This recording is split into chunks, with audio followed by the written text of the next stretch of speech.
قیامت والے دن جو عمل سب سے وزنی ہوگا وہ حسن اخلاق ہے۔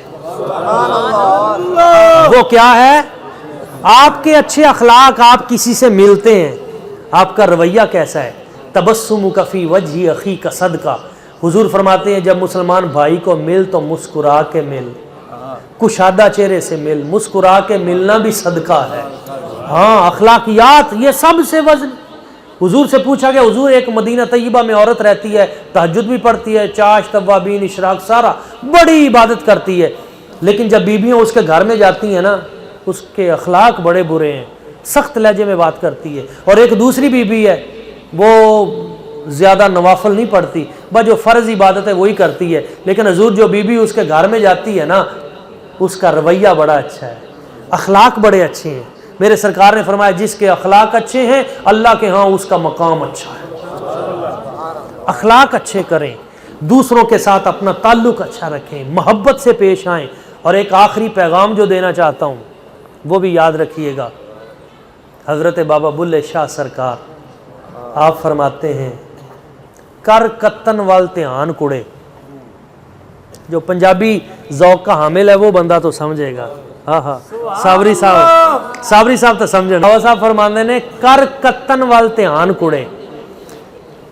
یہ پہلے نا جو بیویاں ہوتی تھیں وہ چرخہ چلاتی تھیں، چرخے کے ذریعے پھر وہ سوت کاتا جاتا تھا، تو اس کا جو دھاگا ہوتا تھا اس کی وہ جو بنتی تھی اٹی اسے کہتے تھے، وہ بڑی ہو جاتی تھی تو پھر وہ ایک جو وہ پوری ہو جاتی تھی پھر دوسرا شروع ہو جاتا تھا دھاگا کاتنا۔ تو بابا بلے شاہ سرکار اس کی مثال دیتے ہوئے بڑی پیاری بات کرتے ہیں، کاش ہمیں سمجھ میں آ جائے۔ آپ کہتے ہیں ماں اپنی بیٹی کو نصیحت کر رہی ہے، وصیت، مرشد اپنے مرید کو وصیت کر رہا ہے، کر کتن وال دھیان کڑے، میری بیٹی تیری توجہ ادھر ادھر جا رہی ہے، کبھی تیری توجہ ادھر، کبھی ادھر، کبھی ادھر، یہ جو تو چرخہ چلا رہی ہے تیری توجہ ادھر ہونی چاہیے، کاتنے کی طرف توجہ دے۔ اللہ اللہ، یہ ہم نماز پڑھتے ہیں نا، نماز کے اندر توجہ کبھی ادھر ہوتی ہے کبھی ادھر ہوتی ہے، یہ دھاگا جو ٹوٹ جائے نا یہ سارا ضائع ہو جاتا ہے، یہ توجہ جب ٹوٹ گئی تو سارا گیا۔ توجہ کر پوری، اپنے مشن پہ توجہ دے، استاد ہے تو اپنے شاگردوں پہ توجہ دے، ڈیوٹی ہے تو اپنی ڈیوٹی پہ توجہ دے، نماز پڑھ رہا ہے تو اپنی نماز پہ توجہ دے، درس نظامی کر رہا ہے تو اس پہ توجہ دے، کر کتن وال دھیان کڑے۔ اور اگلی بات جو اصل ہے وہ یہ ہے کہ کچھ کات لے اگلے جہان جانا ہے۔ یہ تیرا ٹوٹا ہوا دھاگا ہوا نا قیامت والے دن بڑی مشکل ہو، ایسے نہ کر، یہ ریاکاری، یہ شعبدے بازیاں، یہ حسد، بغض، کینہ، جب تو کسی سے حسد کرتا ہے وہ دھاگا ٹوٹ جاتا ہے، جب تو کسی سے بغض کرتا ہے وہ دھاگا ٹوٹ جاتا ہے۔ نہیں، توجہ ہٹا، رب کی طرف توجہ جما، اور پھر اس چرخے کو چلا، یہ جو چرخہ بدن کا چرخہ، پھر محنت کر۔ اور بابا بلے شاہ کہتے ہیں ماں اپنی بیٹی سے کہتی ہے تو سدا نہ پیکے رہنا ہے، یعنی اپنی ماں کے گھر نہیں رہنا، تو نے میری بیٹی تو جوان ہو رہی ہے، تو نے اگلے گھر جانا ہے۔ اصل میں وہ ہمیں کہہ رہے ہیں تم نے ہمیشہ اس دنیا میں نہیں رہنا، تو سدا نہ پیکے رہنا ہے، نہ پاس امبڑی دے بہنا ہے، پا انت بچھوڑا سہنا ہے، وس پیں گی سس ننان کڑے، کر کتن وال دھیان کڑے۔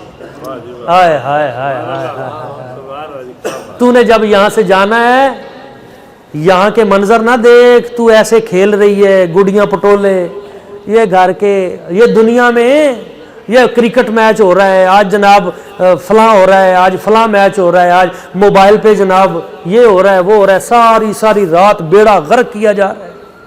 کر کتن وال دھیان کڑے، تو سدا نہ پیکے رہنا ہے، تو نے سدا دنیا میں نہیں رہنا، نہ پاس امبڑی دے بہنے، اپنے رشتہ دار بھی تو نے چھوڑ دینے ہیں، انت وہ چھوڑا سہنا ہے، بس پیں گی سس ننان کڑے۔ تیرا آگے جب تیرا رابطہ ہے نا تو پھر اسرائیل ہے، آگے منکر نکیر ہیں۔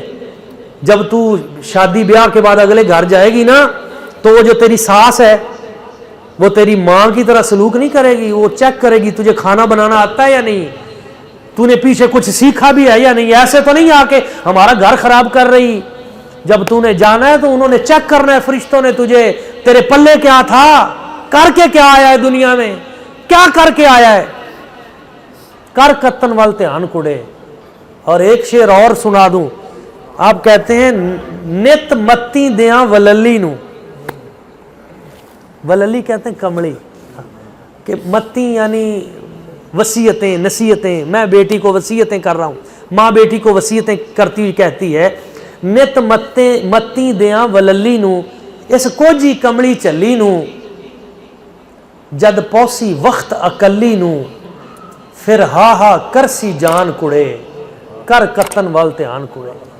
جب تیری جان نکلے گی نا، یہ سب رشتے ناتے یقین مانے، میں نے دیکھا ہے جب جان نکلتی ہے، میں نے ان لوگوں کی وصیتیں سنی ہیں جو وصیت بھی پوری نہیں کر سکے، اور وہ کہتے تھے کاش ہمیں 2 منٹ اور مل جائیں، اور یہ زندگی دوبارہ ملنی بھی نہیں ہے۔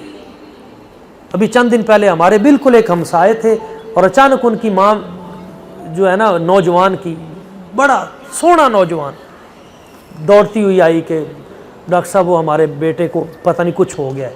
میں اس نوجوان کو لے کے ہاسپٹل تک پہنچا گاڑی پہ بمشکل، وہ رستے میں روتا رہا اور کہتا رہا کاش مجھے ایک نماز کا موقع مل جاتا، ایک نماز کا موقع مل جاتا، توبہ کا موقع مل جاتا۔ ابھی وقت ہے، کر کتن وال دھیان کڑے، ابھی وقت ہے، ابھی کچھ کر لے، ابھی وقت کو ضائع نہ کر۔ یہ زندگی ہے، پھر اچانک اعلان ہوگا حضرت صاحب، جٹ صاحب، ارائیں صاحب، سید صاحب، فلاں صاحب دنیا سے رخصت ہوئے، اعلان ہو جائے گا، کل خانی ہوگی، دنیا تجھے بھول جائے گی، تو جن کے لیے سارا کچھ کر رہا ہے کوئی تیرے کام نہیں آئے گا۔ ہاں، جو اچھا کام کیا ہے وہی تیرے کام آئے گا، جو خود بنا گیا وہی تیرے کام آئے گا۔ حضرت عیسیٰ علیہ السلام فرماتے ہیں بندے کے وہی کام آتا ہے جو آخرت میں بھیج دیتا ہے۔ ہاں، تو آخری شعر حضرت بابا بلے شاہ کہتے ہیں، اور یہ شعر ہمارے لیے ہے، یہ جو نسبتوں والے بابے بیٹھے ہیں، یہ بزرگ بیٹھے ہیں، یہ مدرسوں والے بیٹھے ہیں، یہ پیروں والے بیٹھے ہیں، ان کے لیے بابا بلے شاہ کہتے ہیں ایک کوکھا ویڑا آئے گا، سب ساکھ سیج پج جائے گا، سب رشتے ناتے ٹوٹ جائیں گے۔ ایک اوکھا ویلا آئے گا، سب ساکھ سیج پج جائے گا، پھڑ باؤں پار لنگائے گا، او بلے دا سلطان کڑے، کر کتن وال دھیان کڑے۔ نسبت ہے تو ہمیں اپنے عملوں پہ بھی نہیں ہے، عمل کرنے چاہیے، مگر پھڑ باؤں پار لگائے گا، وہ بلے دا سلطان کڑے۔ وہ مرشد کریم اور وہ مصطفیٰ کریم کی ذات ببرکات، اور قیامت کا جب دن ہوگا، میرے آقا کریم صلی اللہ علیہ وسلم حضور فرماتے ہیں کہ میں نے سارے نبیوں نے اپنی اپنی دعا خصوصی مانگ لی ہے، میں نے وہ دعا بچا کے رکھی ہوئی ہے، جب کل قیامت کا دن آئے گا تو شفاعتاً لامتی یوم القیامہ، قیامت والے دن میں اپنی گناہگار امت کی شفاعت کے لیے وہ دعا کرواؤں گا۔ آخری شعر میرے ساتھ مل کے پڑھ لے، پوچھیں گے سبھی حشیر میں سرکار کہاں ہے، بھئی پوچھیں گے سبھی حشیر میں سرکار کہاں ہے، سرکار پکاریں گے میرے گناہگار کہاں ہے، سرکار پکاریں گے میرے گناہگار، اور کوثر بھی پکارے گا، آب کوثر، کوثر بھی پکارے گا، ذرا ڈھونڈ کے لاؤ وہ ختم نبوت کے چوکیدار کہاں ہے، ناموس رسالت کے، ناموس رسالت کے پہرےدار کہاں ہے، پوچھیں گے سبھی حشیر میں۔ معزز سامعین کرام، عاشقان رسول، اللہ کریم نے ہمیں وہ روشن دلیل عطا کی ہے، وہ خوبصورت چہرہ پاک عطا کیا ہے۔ ہمیں چاہیے کہ ہم حضور کے اخلاق عالیہ کو اپنائیں، ہم اپنی باہمی رنجشوں کو دور کریں، اتحاد و اتفاق پیدا کریں اور اپنی نسلوں کی تربیت کریں۔ اللہ کریم کی بارگاہ قدس میں دعا ہے جو چند باتیں میں نے بیان کی، سمجھنے کی، ان باتوں پہ عمل کرنے کی اور اس پیغام حق کو آگے پہنچانے کی توفیق اور سعادت عطا فرمائے۔ آمین وما علینا الا البلاغ۔